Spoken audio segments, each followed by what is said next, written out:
দ্বিতীয় ধাপে দেশের ১৬১টি উপজেলা পরিষদে ভোট গ্রহণ হবে আগামী ২১শে মে। প্রধান নির্বাচন কমিশনার কাজী হাবিবুল আউয়ালের সভাপতিত্বে কমিশন সভা শেষে ইসি সচিব জাহাঙ্গীর আলম তাফসিল ঘোষণা করেন।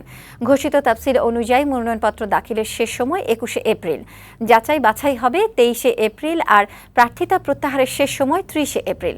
ভোট হবে ইভিএম ও ব্যালট দুই পদ্ধতিতেই। এ সময় নির্বাচন কমিশন সচিব জাহাঙ্গীর আলম বলেন, উপজেলা পরিষদ নির্বাচনে অনলাইনে মনোনয়নপত্র জমা দেওয়া বাধ্যতামূলক এবং জামানতে অর্থ জমা দেওয়া যাবে অনলাইন ও মোবাইল ব্যাংকিংয়ের মাধ্যমে।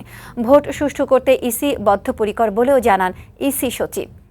এই ভোট গ্রহণ সকাল ৮টা থেকে আমাদের ৪টা পর্যন্ত চলবে এবং আগের সিদ্ধান্ত অনুযায়ী যে ৯টা জেলাতে ইভিএম মেশিন ব্যবহৃত হবে সেক্ষেত্রে দ্বিতীয় ধাপে ওই ৯টি জেলার যে উপজেলাগুলো রয়েছে সেই উপজেলাগুলোতে ইভিএম মেশিন ব্যবহৃত হবে। আরেকটি সিদ্ধান্ত রয়েছে যে সমস্ত উপজেলাগুলোতে ভোটারের সংখ্যা অধিক, অর্থাৎ ৫ লক্ষাধিক, সেক্ষেত্রে আমরা একাধিক সহকারী রিটার্নিং অফিসার নিয়োজিত করব।